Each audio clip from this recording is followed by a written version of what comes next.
سکون نہیں آیا جو وہاں آگ میں آیا۔ بھائی یہ اللہ کا معاملہ،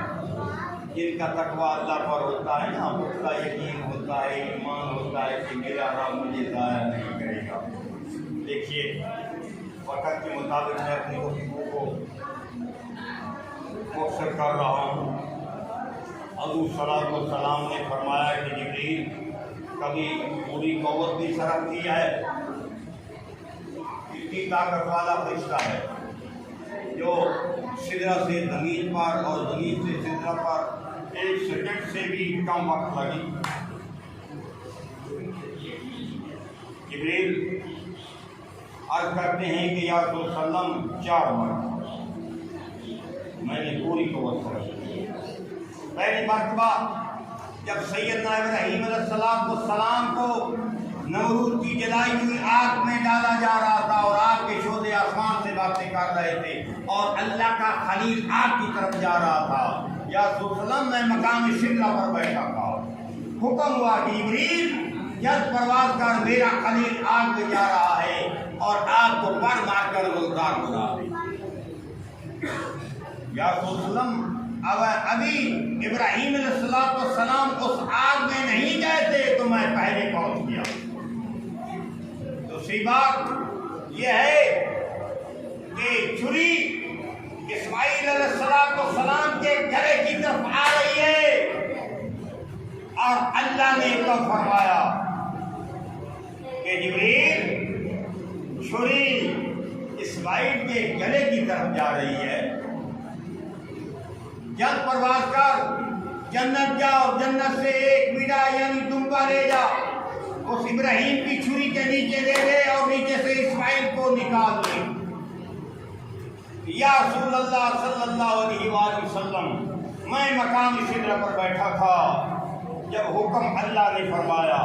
ابھی چھری نے 2 فٹ کا فاصلہ بھی طے نہیں کیا تو میں وہاں پہلے پہنچ گیا دمبا لے کر اور اسماعیل کو نیچے سے نکال لیا اور وہ دمبا جو ہے اس چھری کے نیچے دے دیا، وہ دمبا ذبح ہو گیا۔ اور تیسری بات، حضرت یوسف علیہ السلام کو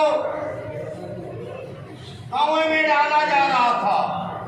مالک کا پہنایا ہوا لباس اتار دیا گیا، بالوں میں رسی باندھ دی گئی، لٹکا دیا گیا اور ایک بھائی نے تلوار مار کر رسی کاٹ دی۔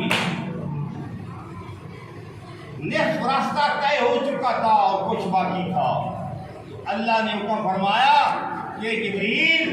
جلد پرواز کر، یوسف کے پانی کی سطح سے پہلے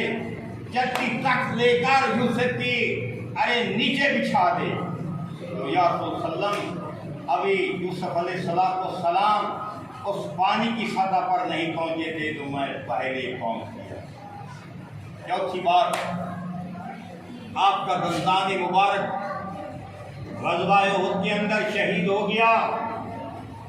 اور خون پاک کا قطرہ زمین کی طرف آ رہا تھا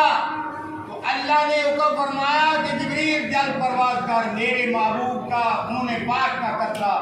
زمین پر گر گیا تو زمین جل کر راکھ ہو جائے گی، جلد پرواز کر اس کو خون پاک کے قطرے سے گرنے سے پہلے پہنچ جائے۔ یا رسول اللہ میں اس پاک خون کے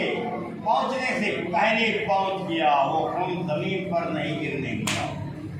وہ خون زمین پر نہیں گرنے دیا۔ دیکھیے وہی فرشتہ جو سیکنڈوں میں سدرہ پر جاتا ہے اور سدرہ سے زمین پر آتا ہے، اور وہی فرشتہ معراج کی رات میرے رسول صلی اللہ علیہ وآلہ وسلم کے پاؤں چوم رہا تھا، باعث خادم موجود تھا،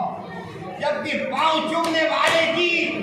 یہ رفتار کا عالم ہے تو جس کے پاؤں چومے جا رہے ہیں اس کی رفتار کا کیا عالم ہوگا؟ میرے لجپال نبی کی رفتار کا کیا عالم ہے؟ بھائی درود پاک پڑھو، اللہم صلی علی سیدنا محمد وعلی آلہ سیدنا محمد، صلاۃ السلام علیک یا سید یا رسول اللہ صلی اللہ علیہ وعلی آلہ وصحبہ یا سید یا محمد۔ دیکھیے ایک آخری بات آپ کر دوں، اس کے صحابہ